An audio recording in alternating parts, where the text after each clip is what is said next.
Coba jujur, pas dengar kata anggaran dasar atau anggaran rumah tangga, pasti yang langsung kebayang di kepala kita adalah tumpukan dokumen hukum yang tebal, kaku, dan ngebosenin banget kan?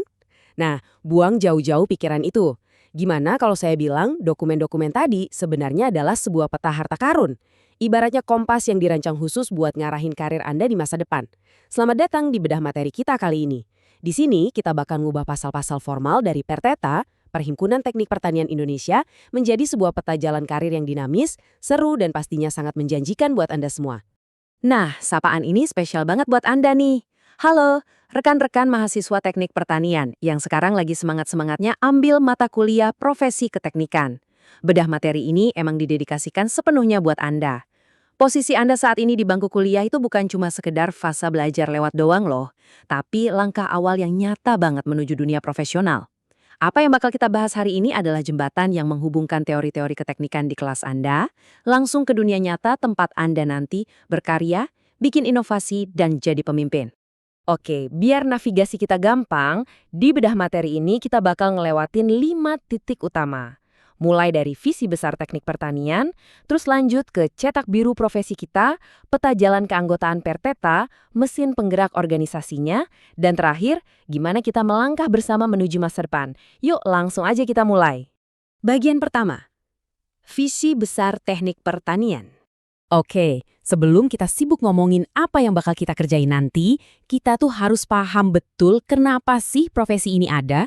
Ini semacam fondasi filosofis dari semua hal yang bakal Anda kerjakan nanti. Coba deh perhatikan bagian mukadimah dari anggaran dasar ini. Mukadimah ini nggak dimulai dengan obrolan teknis soal mesin atau irigasi, tapi justru dimulai dengan prinsip kemanusiaan dan kesejahteraan bangsa kita. Dokumen ini secara tegas menempatkan sektor pertanian bukan cuma sebagai industri biasa, tapi sebagai urat nadi, tulang punggung keberlangsungan hidup seluruh rakyat Indonesia. Jadi profesi yang lagi Anda pelajari ini sejatinya adalah garda terdepan pertahanan negara kita, urusan ketahanan pangan dan kesejahteraan. Dan dari pernyataan ini aja udah kelihatan kan, tugas yang bakal Anda emban besok itu maha berat, tapi mulia banget. Sebagai insinyur, tugas Anda itu bukan cuma sekedar ngeksploitasi lahan buat dapat hasil maksimal. Nggak gitu. Konstitusi profesi ini ngamanatin Anda buat ngelakuin pengembangan yang serasi, selaras, dan seimbang sama daya dukung wilayah. Plus, tetap jaga kelestarian lingkungannya. Keren kan? Anda tuh dituntut jadi inovator sekaligus penjaga keseimbangan alam. Bikin teknologi makin maju, tapi tetap harmonis sama ekosistem. Bener-bener panggilan tugas yang luar biasa. Masuk ke bagian kedua, cetak biru profesi kita. Setelah paham kenapa kita ada, sekarang kita geser fokus ke medan tempurnya. Tapi tunggu dulu, sebelum bahas hal yang teknis-teknis, ada satu elemen tak kasat mata yang ternyata jadi target utama Perteta di pasal 4. Namanya Jiwa Korsa.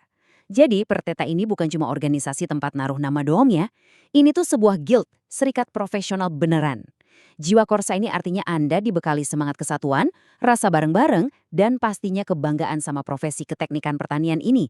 Jadi pas lulus nanti, Anda nggak bakal berjuang sendirian. Anda udah masuk ke ekosistem profesional yang solid dan saling support.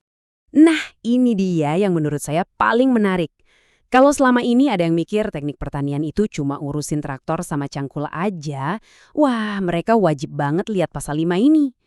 Dokumen ini secara resmi merangkum betapa luasnya keahlian yang diakui dan dinaungi sama Perteta. Coba dia perhatikan betapa luasnya ruang lingkup kita.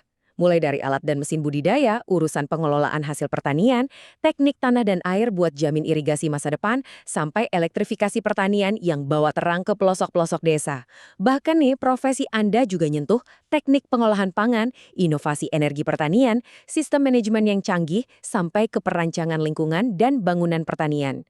Deretan ruang lingkup ini jadi bukti sah kalau medan kerja Anda di masa depan tuh luar biasa luas dan benar-benar vital buat peradaban modern kita. Lanjut ke bagian ketiga, peta jalan keanggotaan Perteta. Pertanyaannya sekarang, siapa aja sih yang bisa masuk dan gimana caranya gabung ke serikat profesional ini? Poin paling krusialnya adalah Anda nggak perlu nunggu sampai wisuda buat diakui. Sesuai anggaran rumah tangga pasal 1, saat ini juga sebagai mahasiswa aktif, Anda tuh secara resmi udah berstatus sebagai anggota muda. Keren kan? Anda udah masuk di peta. Selain anggota muda, ada anggota biasa buat yang udah lulus dan berprofesi, anggota luar biasa buat profesional lintas ilmu atau warga negara asing, dan anggota kehormatan buat tokoh-tokoh yang berjasa besar. Intinya, Anda udah punya tempat yang sah secara hukum di perhimpunan ini. Terus gimana prosesnya biar bisa naik level jadi profesional penuh? Di pasal 3, jalurnya udah dibuat super jelas. Langkah pertama, ya kondisi Anda sekarang ini terdaftar sebagai mahasiswa alias anggota muda. Langkah kedua, selesaikan kuliah Anda dan mulailah berkarir. Ketiga, Anda ngajuin pelamaran tertulis. Dan langkah keempat ini yang penting banget. Anda harus didukung minimal sama 2 orang anggota biasa. Ini ngasih sinyal kuat kalau dari zaman mahasiswa, Anda emang udah didorong buat rajin networking sama senior-senior atau dosen Anda yang pastinya udah jadi anggota biasa. Bagian keempat, mesin penggerak organisasi kita. Pernah penasaran gak sih gimana dapur internal PTT ini diatur buat mastiin perlindungan profesi kita benar-benar jalan?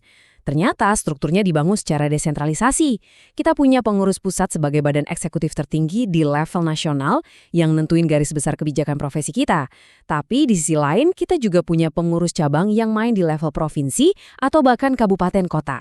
Nah, pengurus cabang ini penting banget karena mereka lah yang bakal jadi rumah terdekat Anda buat ngumpul, ikut seminar lokal, dan bangun karir di daerah Anda masing-masing. Dan tahu nggak, sistem di PRT ini sangat demokratis loh. Dan itu kelihatan jelas dari pembatasan masa jabatannya. Berapa lama sih masa jabatan pengurus itu, baik di pusat maupun cabang? Cuma 4 tahun. Aturan ini penting banget buat mastiin adanya sirkulasi kepemimpinan yang sehat, biar organisasinya nggak jalan di tempat. Dan yang paling asyik, ini ngebuka ruang selebar-lebarnya buat Anda. Iya, Anda para pemimpin muda, buat suatu hari nanti ngambil alih kendali dan majuin perhimpunan profesi kita ini. Satu lagi bukti kalau organisasi ini mikirin banget pergerakan di tingkat akar rumput, bisa kita lihat dari aliran keuangannya.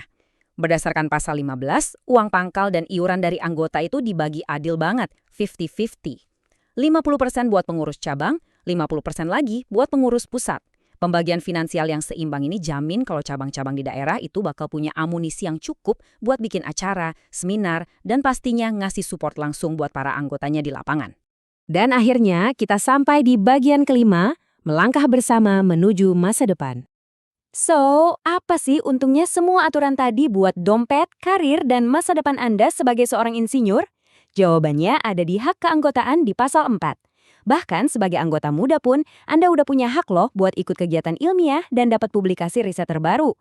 Kebayangkan gimana ngebantunya ini buat ngerjain tugas-tugas kuliah Anda sekarang? Nanti kalau udah jadi anggota penuh, Anda punya hak suara di Kongres.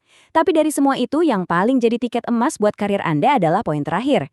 Hak eksklusif buat ikut program sertifikasi keahlian profesi dari Perteta. Sertifikasi inilah yang bakal jadi senjata utama pendongkrak nilai tawar Anda waktu masuk ke dunia industri keteknikan nanti.